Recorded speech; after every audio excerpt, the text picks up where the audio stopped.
Welcome to the Message Labs Content Control Overview. This service is designed to govern who sends what to whom and when via email. With Content Control, you can set up rules to assist in monitoring and enforcing your acceptable use policy. Rules may be developed to identify profanity, specific types of files, or emails going to or from specific email addresses or domains. Rules can be as generic or as specific as you require. They can be applied to everyone in the company or targeted by including or excluding groups of users. To log into the interface, select Configuration and then Email Services Configuration. Then select Content Control. The initial screen provides an overview of the rules that you have created. To begin with, we shall review the creation of groups. Groups can be defined to apply a rule to a small group of individuals, or more commonly be created to exclude a small group of individuals from a rule. Groups are created in a number of ways and can be uploaded via CSV file if the group is large, or you can use the search tools provided and pick and choose users that are pre-populated.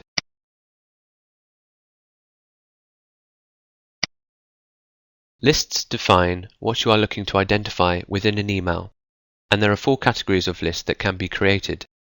You can give your list a name so that you can identify it when creating a rule. When selecting the type of list that you wish to create in the drop-down menu, hints as to the type of content will appear below. Here we can build lists of file types, content, MIME types, domain names, and URLs.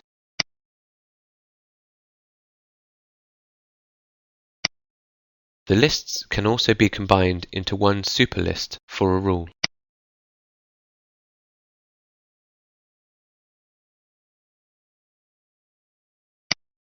There are also some predefined lists that can be used and combined.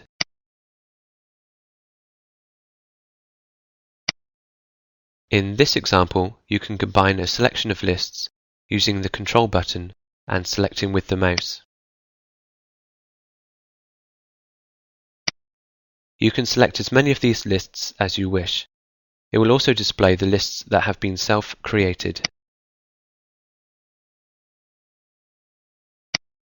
Once you have selected the lists that you wish to combine, select Show List Entries, which will display your selection.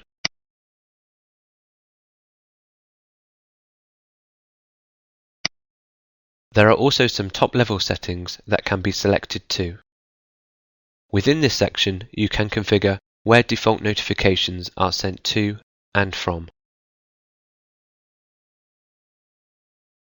You can also select the default time zone for rules and notifications for administrators and end users, which can be further customized using placeholders listed.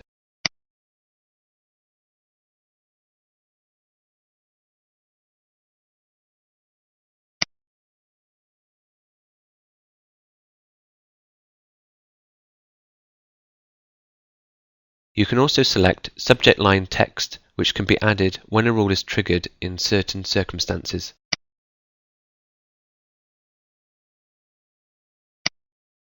The Rules tab is where you can define the content control rules that are driven by your organization's acceptable usage policy.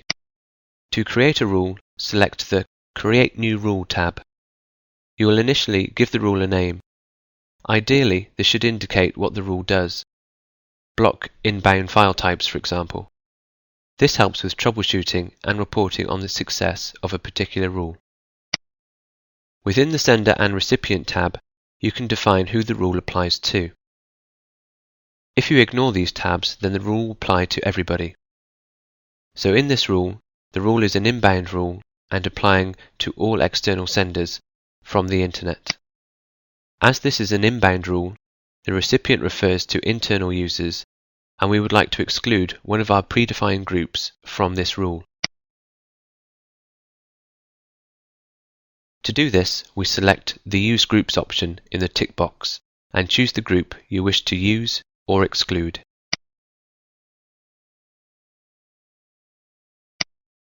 Here we wish to exclude the Amend IT department.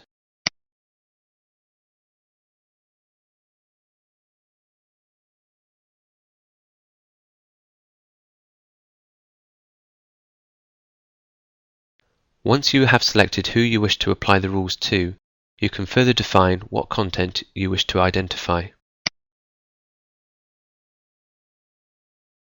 You can choose where you would like to look for content, within the body, the subject line, Office documents, and the Internet header of the email.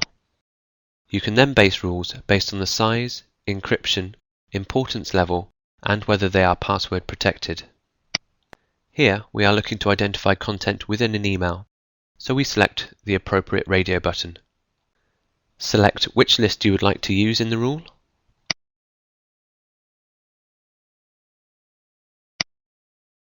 You can also customize any of the predefined lists, so that you can include additional content or remove any of the existing ones.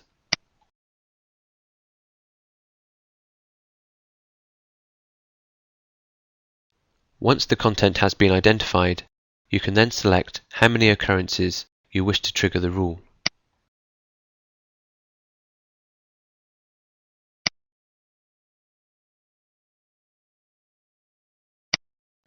Within this content type section, you can also identify specific URLs within email, MIME types, and predefined templates.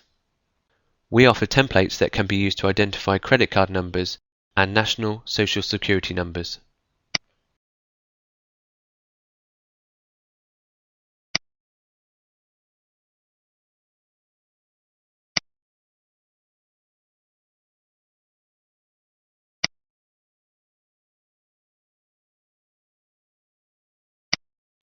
As well as content of an email, we can also monitor and identify attachments of an email. The top of this tab gives you the option of attachment size identification, the number of attachments, and whether the file name is spoofed. Spoofing identifies whether a document has been renamed, a technique used to bypass some email filters. We can identify any type of attachment that is entered in the list below. You can either use any of the predefined lists, or you can configure a custom list. Attachments can also be identified by their MIME types.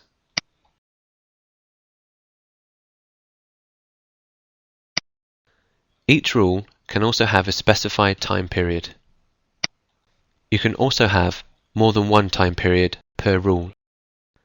You can then choose the action that you wish to associate with each rule, which are log only, compress attachments, block and delete, tag within the Internet header, copy to the administrator, redirect to the administrator, and tagging the subject line.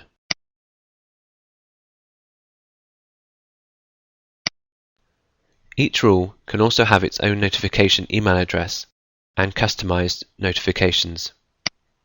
Once you have run through the tabs, you can view a summary of the rule. Once you are happy with the rule, press Save and Exit to complete the setup of the rule. You can then view the list of your rules. Rules can be moved up and down the list by selecting a rule and choosing the Move Selected option. Then select where you would like to move the rule to.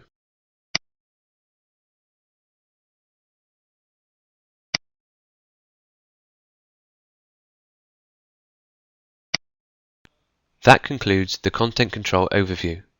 For further detailed information, please review the administration guide within the support section of ClientNet.